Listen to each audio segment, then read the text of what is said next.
ये लखनऊ में सोते थे, इलाहाबाद में सोते थे, आजमगढ़ शहर में सोते थे। ये 15 दिन चुनाव में आते थे और पेपरमेंट पोत करके रोते थे और रो कर कहते थे, भावना में बहकाते थे, लोगों के साथ रोना रोते थे कि मेरे बाबूजी के सम्मान का बात है, मेरे प्रतिष्ठा का सवाल है। मैंने तो कहीं बकरी मर रही है तब फोन करके पूछने का हो तो और बकरिया कैसे मर गई। इसमें बैठे लेकिन धक्का महसूस हो रहा है। वही विधायक काम किए हैं इसीलिए धक्का खा रहे हैं हम लोग। अगर वो अच्छा काम किए होते तो हरहराय के गांव में जाते। अब जाओ जहूराबाद में, मैं डंके की चोट पे कहता हूं कि यहाँ के विधायक को भी चैलेंज करता हूं कि आप जाओ जहूराबाद में, अब मर्दा से उतर करके सीधे 12 चौर तक जाओ। अगर कहीं हिचकोला मिलेगा तो माननीय ओम प्रकाश राजभर से इस्तीफा ले लेना। अच्छा। हाँ, और आपके क्षेत्र में हिचकोला खाते हुए आप चलो, आपको 15 किलोमीटर ले चलूंगा। अगर हम लोग हिचकोला खा जाएंगे तो आपको यहाँ से संन्यास लेना होगा कि हम यहाँ राजनीति नहीं करेंगे। 20 साल से हम लोग गड्ढा में रख दिए हिचकोला खाने के लिए। हम तो खा ही रहे हैं, पत्रकार महोदय आप भी हिचकोला खा रहे हैं। आपको ले चलता अगर कप्तानगंज अहिरोला पर तो पेट दर्द करने लगता, पेट पकड़ के बैठ जाते। तो आप सोचिए कि यही विकास है इनका। अभिवादन स्वीकार कीजिए, मैं हूं अनुज और आप देख रहे हैं एंटी यूपी भारत। यूपी में 27 का सत्ताधीश बनने का सपना सूबे के पूर्व मुख्यमंत्री अखिलेश यादव देख रहे हैं और उन्हीं के गढ़ आजमगढ़ में डंका बजाने का काम अरुण राजभर जी कर रहे हैं। स्वागत है अरुण राजभर जी, आपका बहुत बहुत धन्यवाद आपका। डंका बजा रहे हैं दरौलिया में? बज रहा है। अच्छा। जनता यहाँ बजा रही है और जनता का आशीर्वाद और जनता का जो प्रेम दिख रहा है, ये साफ दिख रहा है कि लोगों को जो समस्याएं लोगों को यहाँ के स्थानीय विधायक सांसदों ने पैदा करके अपना गढ़ बना करके, जो बपौती समझते हैं कि नहीं हमारा बपौती है, हमारा कुछ नहीं हो सकता, इसको गड्ढा बना के रखा लोगों ने। यहाँ विकास करने की बजाय अपने नेता खुश करने में लगाया समय, और उसी का नतीजा है कि यहाँ की जनता बहुत दुखी है, बहुत पीड़ित है और बहुत सताई गई है। यहाँ कोई भी राजनीति करने के लिए प्रयास किया, चाहे वो यादव बिरादरी का हो, चाहे वो दलित बिरादरी का हो, पिछड़े का हो, अपर कास्ट का, कोई भी समाज का हो, उसको सताया गया, दबाया गया, उसके साथ अन्याय किया गया और लोगों को दिखा कि हमें न्याय दिलाने के लिए कौन आएगा। लोग आस लगाए बैठे थे। 2017 में भी आस लगा के काम किए, 2022 में भी आस लगा के काम किए, लेकिन जनता को विकल्प नहीं मिल पाया कि नहीं, ऐसे जो समाज के अन्याय करने वाले लोग हैं, ऐसे लोगों को हराने के लिए, ऐसे लोगों को हटाने के लिए कौन व्यक्ति आ रहा है। जो भी आया वो 5 साल में 15 दिन की राजनीति करने के लिए आया, कोई आया तो 4 महीने की राजनीति करने आया, कोई 5 महीने की राजनीति करने आया। लेकिन अरुण राजभर, माननीय ओम प्रकाश राजभर जी 15 दिन की राजनीति नहीं करते हैं, 5 साल की राजनीति करते हैं। और मैं जितना 25 सालों में यहाँ के सांसद विधायक लोगों के घरों तक नहीं पहुंचे होंगे, उन लोगों के दुखों में नहीं शामिल हुए होंगे, लोगों की समस्याओं में नहीं पहुंचे होंगे, उतना मैं 8 महीना में लोगों के दरवाजे पहुंचा हूँ, लोगों की समस्याओं में शामिल हुआ हूँ। तो ये लोगों को लग रहा है कि आज कोई पूछने वाला मेरे पास आया। यहाँ तो वोट लेने के बाद कोई पूछने नहीं जाता। अच्छा, सपा के गढ़ में एनडीए और सुभाषबा का समर्थन आपको कैसा मिल रहा है यहाँ पे? देखिए, मैं अपने काम पर भरोसा करता हूँ और मैं अपने काम को जमीन पर संघर्ष के दम पर भरोसा करता हूँ, और वो काम जो मैं किया हूँ, यहाँ की जनता ने मुझे वोट नहीं दिया, मेरे साथ संघर्ष नहीं किया, मेरे साथ 4 कदम खड़े नहीं हुए, लेकिन उसके बाद भी 1.5 दशक की समस्या दूर किया। जिनको वोट दिया, जिनके साथ संघर्ष किया, जिनके साथ समय बिताया, उन्होंने 1.5 दशक साथ इनको गड्ढे में बना कर रखा, गड्ढे में रखा। कितने लोगों की जानें चली गई, कितने परिवारों में डिलीवरी में बच्चे मर गए सड़क पर, कितने लोग एक्सीडेंट में अपना हाथ पैर तोड़ लिए, कितने लोगों की जानें चली गई अस्पताल में न पहुंचने की वजह से। क्या ये गवाह नहीं है यहाँ की जनता? ये देख नहीं रही है कि हम किस मुसीबत में थे और उस मुसीबत का सामना कितने वर्षों से कर रहे थे, लेकिन समाधान नहीं हो रहा था। अहिरौला कप्तानगंज मार्ग 21 किलोमीटर पिछले 1.5 दशक से लोग जर्जर हालत में देख रहे थे। अगर मुझे वोट की राजनीति करना होता तो वोट लेकर के काम कराए होते। मैंने कहा कि हमारी प्राथमिकता है जनता की सेवा और जनता की समस्याओं का निदान, और मैं निदान करके जनता के बीच में आया। मैंने कहा जो काम विधायक सांसद नहीं कर पाए समाजवादी पार्टी के, जो गढ़ बना के रखते थे, वैसे गढ़ वालों को एहसास कराने के लिए, उनको बेनकाब करने के लिए मैं आपके सामने दिखाई दे रहा हूं। और करके उस काम को मैंने करके पिछले 6 महीने में आपने देखा होगा कि उसका प्रस्ताव पास कराया, 58 करोड़ रुपया लाया और टेंडर कराया, टेंडर करा करके प्रक्रिया पूरा कराया और उसको धरातल पर उतार कर काम भी स्टार्ट कराया। इस बीच में विधायक ने हमें रोकने का काम किया, सांसद रोकने का काम किए, यहाँ के स्थानीय समाजवादी पार्टी के नेता रोकने का काम किया, हर जगह रोकने का काम किए कि ये काम हो जाएगा तो मेरा वोट खत्म हो जाएगा। और ये काम रोकने के लिए जितना उन्होंने प्रयास किया उतना ही होने के लिए हमने प्रयास किया कि ये काम हो जाए ताकि जनता की समस्या हल हो जाए। और ये काम यही नहीं, 13 किलोमीटर 13 करोड़ रुपया 5 किलोमीटर नरियाव और सिकंदरपुर मार्ग जो कमरिया घाट से मिलाती है उस पे भी हम लोगों ने 13 करोड़ रुपया लाने का काम किया। 58 करोड़ यहाँ, 13 करोड़ यहाँ। बताओ हमको वोट दिया जनता यहाँ की। तो आज जो समस्याएं इनकी थी उसको दूर करने का प्रयास किया। कम से कम 40 से 45 करोड़ रुपया गरीबों के इलाज में मैंने बांटा।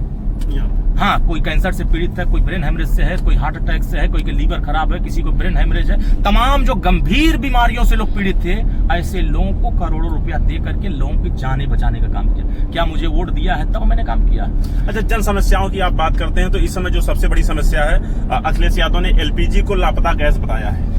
उनके घर में चूल्हे पे खाना बनता है, अपने घर में रखेंगे सिलेंडर 20 ठो, अब बाहर दिखाएंगे कि एलपीजी की समस्या है। इनके कार्यकर्ताओं के, इनके नेताओं के सबसे ज्यादा अगर कालाबाजारी पकड़ा गया, आपदा में अवसर किसी ने अभी ढूंढने का काम किया तो समाजवादी पार्टी के नेता है। सबसे ज्यादा सिलेंडर कहां पकड़ा गया? जब लोग आफत में आते हैं तो ये कालाबाजारी करते हैं, जब लोग मुसीबत में खड़े होते हैं तो ये मुसीबत में साथ नहीं देते हैं, उसके खिलाफ निगेटिव प्रचार करते हैं। तो इन लोगों ने अफवाह फैलाया कि डीजल नहीं मिल रहा है, पेट्रोल नहीं मिल रहा है, सिलेंडर नहीं मिल रही है, ये हो रहा है, वो हो रहा है। और यही अफवाह फैलाने का नतीजा कि हर पेट्रोल पंपों पर अफरा तफरी हो गई, हर पेट्रोल पंपों पर लोग लाइनों में लगने लगे। क्यों? जब अफवाह फैलाओ, आप जिम्मेदार पदाधिकारी हो, प्रदेश के मुख्यमंत्री रहे हो और आप ये बात कहोगे कि ये समस्याएं पैदा हो गई है, सरकार कह रही है कि कोई कमी नहीं है, हर व्यवस्थाएं हमारे पास है, तो आप अफवाह क्यों फैलाई? आज बताओ किसी पेट्रोल पंप पर लाइन लगी है?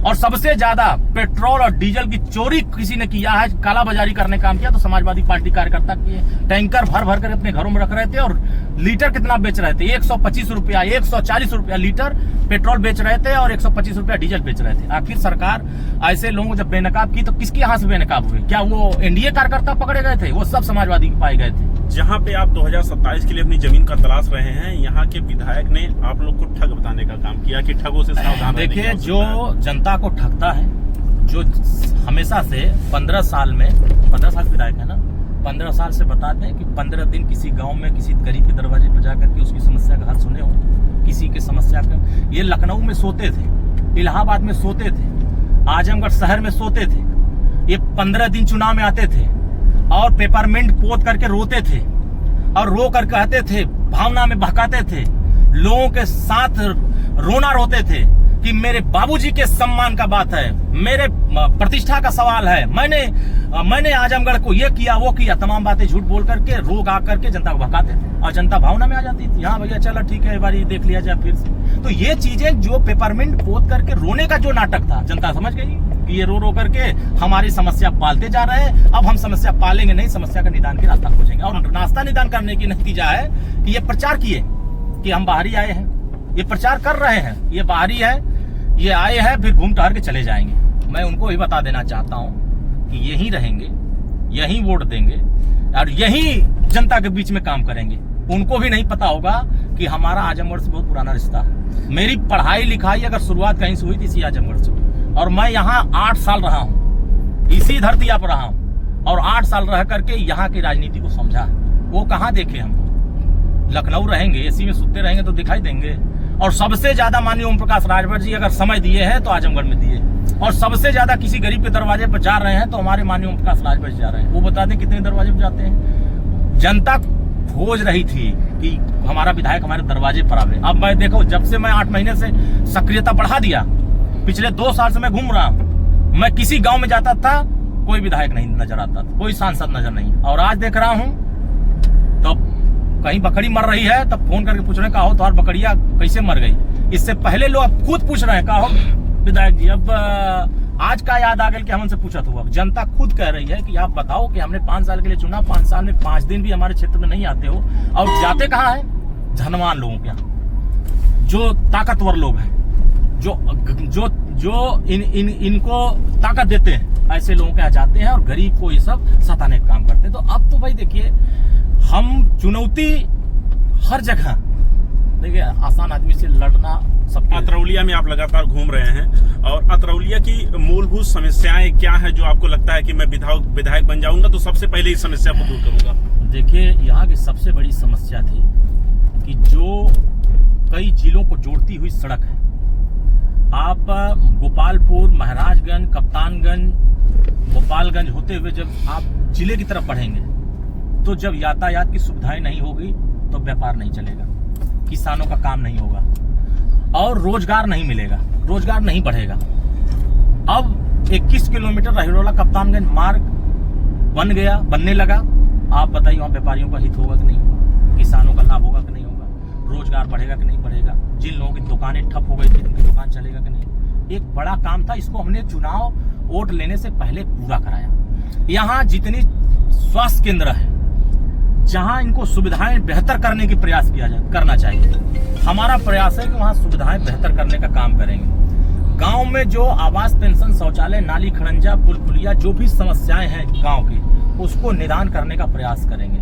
हर एक जनता के बीच में थाने की, तहसील की, ब्लॉक के मुख्यालय की कोई समस्या होगी तो सीधे डायरेक्ट कनेक्शन रहेगा, डायरेक्ट जनता हमसे बात करेगी, उसके निदान का काम करेंगे।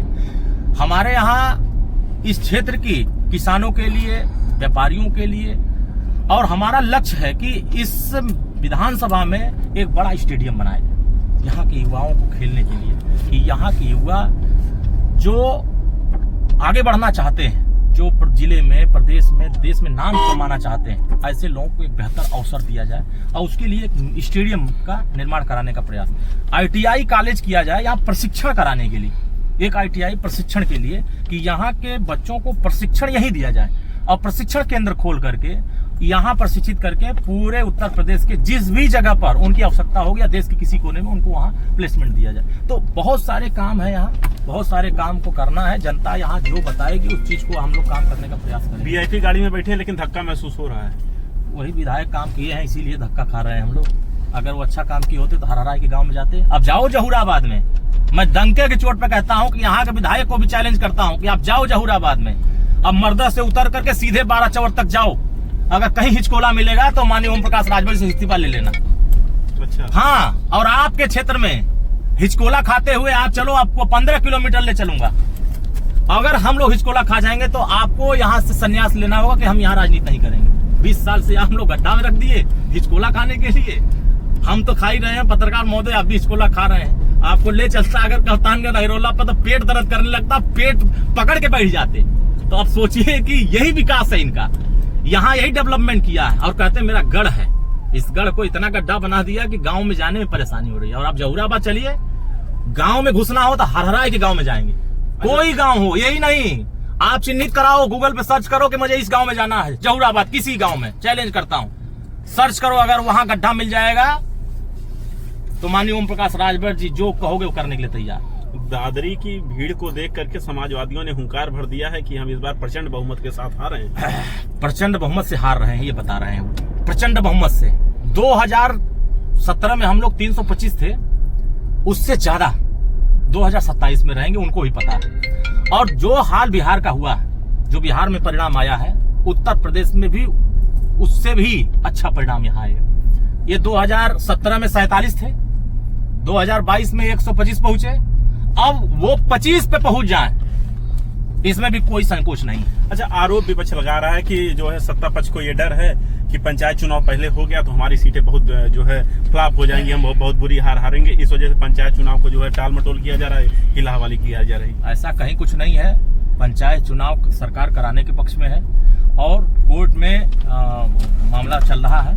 कोर्ट का आदेश जैसे ही आएगा, भारतीय समाज पार्टी दावे के साथ कह रही है कल कोर्ट आदेश कर दे, पूरी सरकार अगले 1 महीने के अंदर चुनाव करा के दिखा देगी। हमारी पूरी तैयारी है, हम लोग कहीं से पीछे नहीं है। मामला कोर्ट में विचाराधीन है और कोर्ट का आदेश आएगा, आयोग का गठन करके फट से आरक्षण प्रक्रिया पूरा करा करके चुनाव करा देंगे। ये तो मालूम है उन लोगों को, विपक्ष वालों को, कि हम हार रहे हैं, जनता का समर्थन मुझे नहीं मिल रहा है, हमने धोखा दिया है, अन्याय किया है, गुंडागर्दी किया। अगर गुंडागर्दी नहीं करते, अभी एक खबर आई है गोंडा जिले से, यादव समाज के भारत समाजवादी पार्टी कार्यकर्ता थे जो एक राजभर का गला काट दिए और गला काट करके तावा पर भूज दिए। अखबार में छपा हुआ है, सोशल मीडिया पर चल रहा है। अब बता दें कि क्या वही दौर लाना चाहते हैं? ये कार्रवाई, सरकार तुरंत कार्रवाई कर रही है। प्रजापति का देखा है अभी निजामाबाद में, प्रजापति को समाजवादी पार्टी के ही समर्थकों ने उस लड़की के साथ गलत करके उसके साथ अन्याय किया और उसको मिट्टी में गाड़ दिया। माननीय ओम प्रकाश राजभर ने उसको मिट्टी में से निकाल करके उसको न्याय दिलाने का प्रयास किया। देखा कि नहीं देखा? यही दौर चाहते हैं समाजवादी पार्टी वाले। अच्छा, अतरौलिया का अखाड़ा वो बन के तैयार हो चुका है, चुनावी अखाड़ा तैयार है, तो सेहत का राज भी बताएंगे? ये सेहत का राज ये है कि जनता के बीच में चलो, बाटी चोखा खाओ, दाल जनता खिलाएगी, रोटी जनता खिलाएगी, गुड़ हो रहा है, सीजन चल रही, गुड़ भी खा लेते हैं, जनता के बीच में चलते हैं, कोई भुजा देता है, कोई लाई देता है, उन्हीं के यहाँ खाते हैं, उन्हीं के यहाँ चलते हैं, उन्हीं के यहाँ पानी पीते हैं, उन्हीं के यहाँ मिलते जुलते हैं और उसी में मस्त रहते हैं। सुनने में आया कि आप पीला झोला भी साथ में लेके चलते हैं। हमारे पास पीला झोला, देखो ये पीला झोला, अभी आप देखे नहीं क्या पीला झोला? ये है पीला झोला मेरा। आप देखो, अगर आपका भी मन कर रहा हो कुछ हमारे पीले झोले में से खाने का, तो देखो इस पीले झोले में सब गरीबों का दिया हुआ व्यवस्था है। अच्छा। हाँ, इसमें आपको साफ देखो, असली माल देखो ये है। अच्छा। लाई, चना, मटर, ये हमारा है, ये शाम का है। अच्छा। ये शाम को इसको लेते हैं और उसमें गुड़ मिला करके इसका मजा लेते हैं। अच्छा। और इसके बाद ये देखो, ये है हमारा, ये जनेरा है, जोनहरी है, जोनहरी का भुजवा करके हम लोगों, जोनहरी और ये इसका ये भुजवा करके उसमें ये है रखा हुआ है, तमाम चीजें हैं इसमें। और इसके साथ साथ जो है देखो, इसमें बहुत सारी चीजें हैं, ऐसा नमकीन है, ये है, हाँ बहुत सारी चीजें है आपकी सेहत का राज। देखो, हाँ ये देखो, ये मटर, ये है। होटल का नहीं खाते हैं क्या आप? होटल नहीं, हम होटल में जाते ही नहीं है। होटल में हमारा बहुत इंटरेस्ट नहीं रहता है, क्योंकि होटल का खाना जो है हमको पसंद नहीं आता है। नाश्ता पानी सब अपने पास रखे रहते हैं, खाना मिलता है नहीं मिलता है, इसी से काम चल जाता है। और अब आगे गाँव में जनता के बीच में बहुत बहुत धन्यवाद। आपने देखा हमारे साथ जो है वो 27 के रण में अतरौलिया के अखाड़े में पहलवान के रूप में बन के तैयार हैं और लगातार क्षेत्र में पहुंच भी रहे हैं। आप देख रहे हैं कि अहिरवला से चले थे और एक गांव में पहुंच चुके हैं और इस गांव में एक चौपाल छोटी सी है, जन समस्याओं को सुनेंगे। और ये इनका दावा है कि हम 27 के चुनाव में जो सपा का ये गढ़ है वहां पर अपना झंडा गाड़ेंगे।